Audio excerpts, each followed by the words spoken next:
ఇవాళ నేనేది ఉత్తగానే అంటలేను, ఆషామాషిగా ఆరోపణ చేస్తలేను. మీరు జాగ్రత్తగా గమనించండి, ఆలోచించండి. అసలు రేవంత్ రెడ్డి కాంగ్రెస్ పార్టీ మనిషా, అసలు రాహుల్ గాంధీ మనిషా, నరేంద్ర మోడీ మనిషా, నాకైతే సమజ్ అయితలేదు. మీరు జాగ్రత్తగా ఇనుండ్రి, చూడుండ్రి ఆయన మాటలు, ఆయన వ్యవహారం.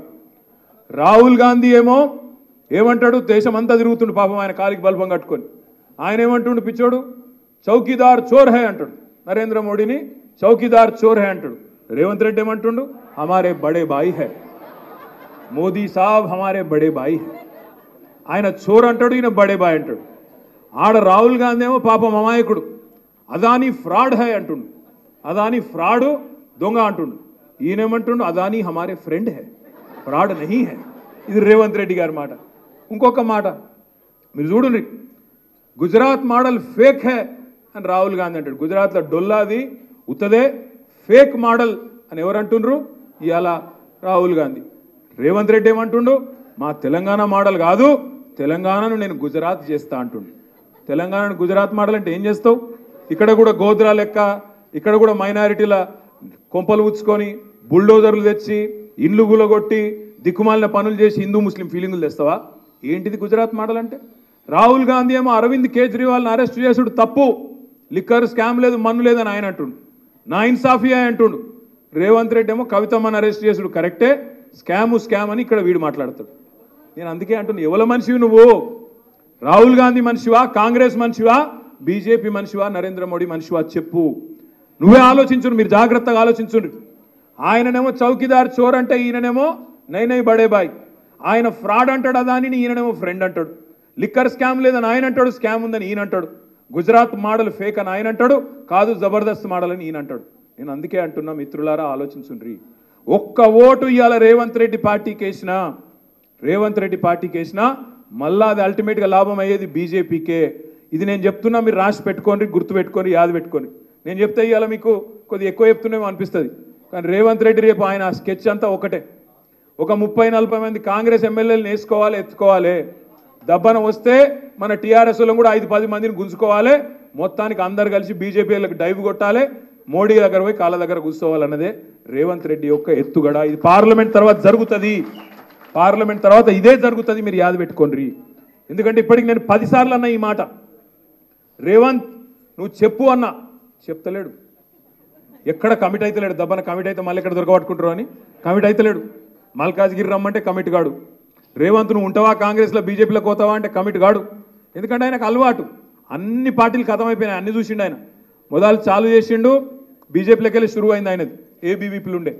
ఆంచెల్లి టీఆర్ఎస్లోకి వచ్చిండు, టీఆర్ఎస్లోకి వెళ్ళి టీడీపీలోకి పోయిండు, టీడీపీలోకి వెళ్ళి కాంగ్రెస్లోకి పోయిండు, కాంగ్రెస్లోకి వెళ్ళి మళ్ళీ రేపు కంపల్సరీ బీజేపీలకు మళ్ళీ మాతృ సంస్థలకే రేవంత్ రెడ్డి పోతాడు. ఇది మీరు యాద పెట్టుకోండి అనే మాట కూడా నేను మీకు విజ్ఞప్తి చేస్తా ఉన్నా. ఎందుకంటే పచ్చి అవకాశవాది తప్ప ఆయనకు ఇంకొక ఎజెండా లేదు, మన్ను లేదు. ఇక మా ఈటెల రాజేందర్ గారు అన్న పాపం హుజురాబాద్లో గజ్వేల్లో ఓడిపోతే అన్న ఇక్కడ టికెట్ తీసుకొని వచ్చిండు.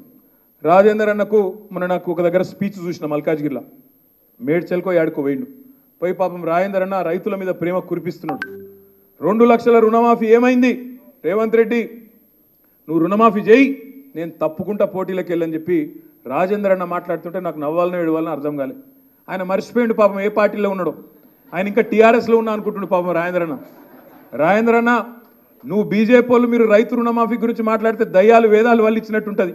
ఎందుకంటే మీ నరేంద్ర మోడీ గారు 10 ఏళ్లలో ఏం చేసిండు? 14.5 లక్షల కోట్ల రుణాలు మాఫీ చేసిండు. ఎవల రుణాలు? బడా బడా బాబులు, కార్పొరేట్ సేట్లు, పెద్ద పెద్ద వ్యాపార సంస్థలు, అదానీలు, అంబానీలు, వాళ్ళ రుణాలు మాఫీ చేసిండు. గసొంటి పార్టీలో కూర్చొని నువ్వు రుణమాఫీ గురించి, రైతు రుణమాఫీ గురించి మాట్లాడితే చాలా చండాలంగా, చాలా దరిద్రంగా ఉంటుంది రాజేందర్ అన్న. నేను ఒకటే అంటా ఉన్నా ఈటెల రాజేందర్ గారిని, నువ్వు దమ్ముంటే ధైర్యం ఉంటే 10 ఏళ్లలో నరేంద్ర మోడీ అనట ఆయన ప్రభుత్వం ఏమి చేసింది కంటోన్మెంట్కు, ఏమి చేసింది మల్కాజ్గిరి పార్లమెంటుకు చెప్పి ఓటు అడుగు అనే మాట బీజేపీ నాయకుడు నేను అడుగుతా ఉన్నా. మాట్లాడితే గట్టిగా అడిగినాం అనుకో, ఏం చేసిరా మీరు 10 ఏళ్ళు ఏం బీకిండ్రంటే జై శ్రీరామ్, ఇంకా దప్పేం లేదు.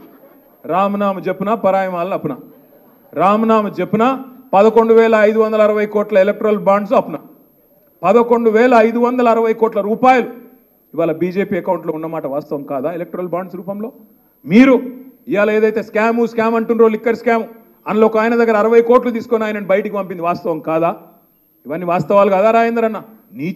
నీతిమంతుడు మోడీ గారు. ఎందుకు నీతిమంతుడు? 609వ స్థానంలో ఉన్న అదానిని తీసుకొచ్చి 2వ స్థానంలో కూర్చోబెట్టినందుకు నీతిమంతుడు. ఎక్కడికి వెళ్ళి నీతి నీతి?